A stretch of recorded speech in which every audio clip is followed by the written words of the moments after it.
मुंबई, एक ऐसा शहर जो कभी सोता नहीं। लेकिन इसी शहर के दिल में एक ऐसी गली थी जहां वक्त जैसे थम गया था। एक खामोश अंधेरी गली जहां एक ऐसा घर था जिसका नाम ही लोगों के जहन में दहशत भर देता था। जानते हैं लोग उसे क्या कहते थे? घर नहीं, एक जिंदा कब्र। उसकी टूटी खिड़कियां, झुके हुए खंभे और वो अजीब सी खामोशी। उसे देखने वालों को लगता था कि ये कोई इमारत नहीं, बल्कि एक जीती जागती कब्र है जो बस अपने अगले शिकार का इंतजार कर रही है। लेकिन जहां आम लोग डर से कांपते हैं, वहीं कुछ लोग उसी डर में मौके तलाशते हैं। और इस घर की डरावनी कहानियों में एक नौजवान यूट्यूबर को अपने चैनल के लिए एक जबरदस्त मौका नजर आया। ये है आरव, सिर्फ 20 साल का। पैशन था हॉरर कंटेंट बनाना। उसने शहर में फैली कहानियों को सुना था कि कैसे ये घर ठीक रात के 3:03 पर अपने आप खुल जाता है और अंदर से किसी औरत के रोने की आवाजें आती हैं। लोग तो ये भी कहते थे कि जो भी अंदर गया वो कभी वापस नहीं आया। बस यही वो राज था जिसे वो अपने कैमरे में कैद करने निकल पड़ा। अपना कैमरा ऑन करके उसने बोलना शुरू किया, गाइज, आज मैं उस घर में जा रहा हूं जिसके बारे में कहा जाता है कि वहां एक औरत की आत्मा रोती है, चीखती है और लोगों को अपने पास बुलाती है। वो उस वीरान गली में पहुंच चुका था। सोचिए, सिर्फ एक स्ट्रीट लाइट टिमटिमा रही थी और उसके ठीक सामने वो घर था जो किसी भूखे शिकारी की तरह उसे घूर रहा था। और जैसे ही आरव ने उस पुराने दरवाजे को छुआ, घर ने अपना जानलेवा खेल शुरू कर दिया। ये खेल था धोखे का और इसकी शुरुआत हुई घर के पहले झूठ से। दरवाजा भयानक आवाज के साथ अपने आप खुल गया। अंदर घुसते ही गीली मिट्टी और जलते बालों की एक अजीब सी बदबू ने उसका स्वागत किया। दीवारों पर गहरे खरोचों के निशान थे, जैसे किसी ने तड़पते हुए उन्हें नोचा हो। और सबसे अजीब बात, कमरे में हवा का नामो निशान तक नहीं था। फिर भी पर्दे वो ऐसे हिल रहे थे जैसे कोई उनके ठीक पीछे खड़ा हो। और फिर उसे ऊपर की मंजिल से किसी के चलने की आवाज सुनाई दी। आरव ने उस खामोशी में चिल्लाकर पूछा, कोई है? जवाब तो नहीं आया, लेकिन हाँ, कदमों की आहट जरूर रुक गई। वो उन चरमराती हुई सीढ़ियों की तरफ बढ़ा। हर कदम पर ऐसा लग रहा था जैसे वो लकड़ी पर नहीं, किसी की पसलियों पर पैर रख रहा हो। ये था उस घर का दूसरा झूठ। ऊपर का कमरा बिल्कुल खाली था, लेकिन कमरे के बीच में एक लकड़ी की कुर्सी अपने आप हिल रही थी। खिड़कियां बंद थी, हवा का कोई रास्ता नहीं था, फिर भी वो कुर्सी हिल रही थी। और तभी ठीक उसके कान के पास किसी ने फुसफुसाया, आरव। वो घबरा कर पलटा तो उसकी नजर दीवार पर टंगी 3 तस्वीरों पर पड़ी। और ये था घर का तीसरा और शायद सबसे डरावना झूठ।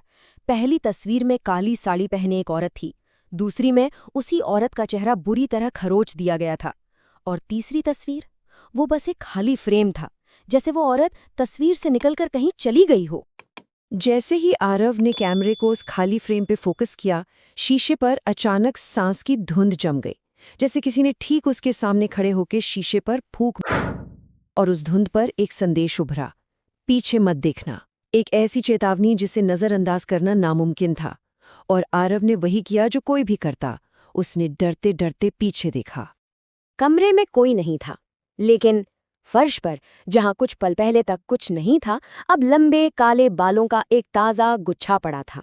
ये इस बात का पक्का सबूत था कि वो अकेला नहीं है और घर के शुरुआती धोखे अब खत्म हो चुके थे। तभी अचानक नीचे से ठक ठक ठक की आवाज आने लगी, जैसे कोई जमीन पीट रहा हो।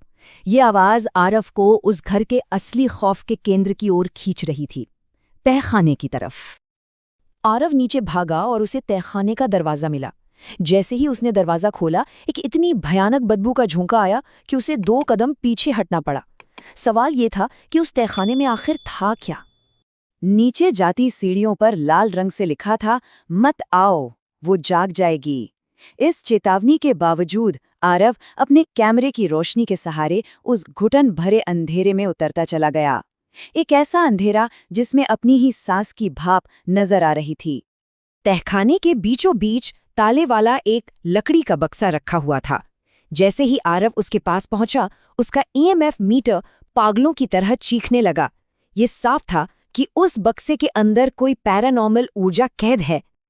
जैसे ही उसने बक्से को छूने के लिए हाथ बढ़ाया, एक बर्फीले न दिखने वाले हाथ ने उसकी कलाई को कस के पकड़ लिया।